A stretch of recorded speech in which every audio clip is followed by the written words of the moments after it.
This is the story about our American Revolution. British General Lord Cornwallis could not suppress the American rebellion in the South.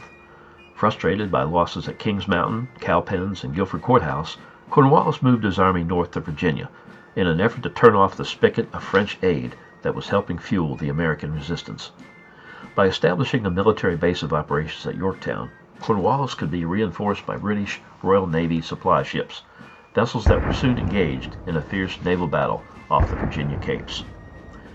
While French and British ships battled for control of the Chesapeake Bay, Generals George Washington and Rochambeau were marching their troops and wagon trains south through Virginia to lay siege to Yorktown, entrapping Cornwallis and his entire army. This is the story of that march.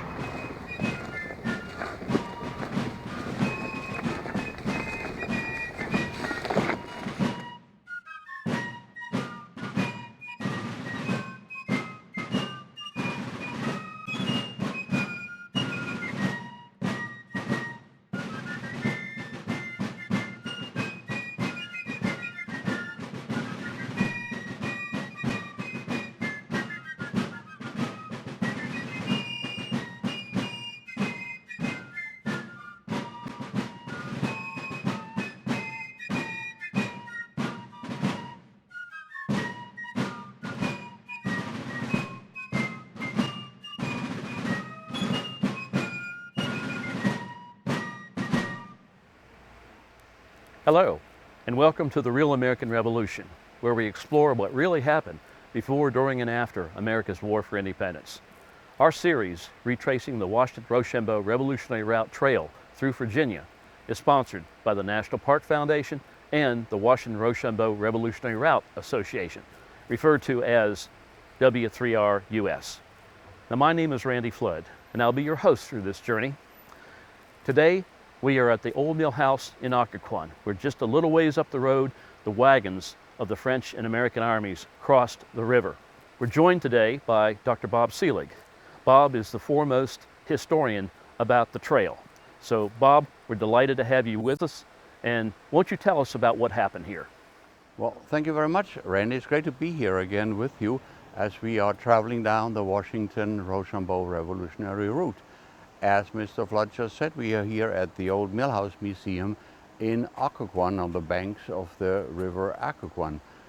Occoquan, like so many communities that we've heard about already and that we will be visiting again, was founded in 1734, so it's almost 300 years old, and it was founded again as a port city or village to export tobacco, the most important crop in 18th century Virginia. But here in Occoquan, the little community very quickly developed into much more than just a port and a warehouse. In 1755, a man named John Ballantyne established a mill and the warehouse, and a little community springs up. As a matter of fact, the iron mill and the Millhouse Museum here, where we are, is the last remnants of that 1755 mill operation. That iron mill operation is said to have made cannon and cannonballs for the Continental Army during the War of Independence. So this is a site that has many connections to this War of Independence and the victory, which, as we know, was achieved down in Yorktown in October of 1781. Now we know that the Continental Army marched back north in November and December 1781 back to New York City because Henry Clinton, of course, is still there with more than 10,000 soldiers. But the French army stayed in winter quarters in and around Williamsburg and Jamestown in the area, and then in July of 1782 started its march up north, and eventually they ended up here at the Occoquan again, just like in September of 1781. Now in September of 1781, there was just the wagons and the wagon trains, and we know we were just there, some of them across the Occoquan River down by the old Fairfax Inn. In 1782, we have not just the wagons, which are full, but we also have the soldiers, we have the artillery, we have the 300 hussars of Lauzon's Legion, and we'll talk about them a bit later on in this series. And now the question is, how many boats do we really have? How long is it going to take the large French army, which when you add the servants and the camp followers and everything to the soldiers, is like 6,000 or more people strong. So the decision is made that the soldiers will cross at the river crossing where we were in our previous stop, but the wagon train and the artillery and the hussars will cross a couple of miles upstream here where there used to be a fort, which is now underwater in the Occoquan reservoir. Now the Comte de Lobedière, of whom we already have heard and of whom we will hear more as we go on, wrote in his diary, he said, "There's no bridge on this river. All the baggage and artillery crossed the fort 6 miles above Colchester. The troops crossed on boards." So here we have the three opportunities how you can cross a river. A bridge, but there isn't one. A fort, which is up there. And then on boats, and there were enough boats for the soldiers and the enlisted men to cross here downstream. But the officers very often did not stay with their enlisted men. They didn't have to watch them for hours crossing 20, 30, 40 men at a time.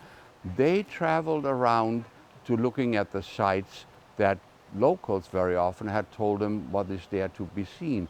And one of the things that was obviously to be seen in this neighborhood here was the mill, which was still standing, and the iron fortress that was still standing, and of course, and then farther upstream, a waterfall, which is way back there. And so Verger is a lieutenant in the Royal de Pont regiment, writes us in his diary, 17 July 1782, to Colchester, a small town on the Occoquan River, inhabited before the Revolution, chiefly by Scottish merchants, and now almost deserted. When he writes that almost deserted, why is that? Well, here we see one of the consequences of the war. The war brings damages, the war is not good for business, for trade, and even little communities like Occoquan here on the Occoquan River suffer the consequences of this war.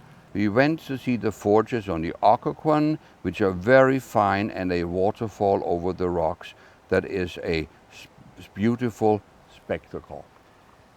In other words, he was right here on horseback with his two servants. Even the lowliest lieutenant traveled with two servants. There are many journeys, many journals, many diaries of French officers that tell us a lot about revolutionary America, because they wanted to travel around and see the country that they had come to help in its struggle, in its fight for independence.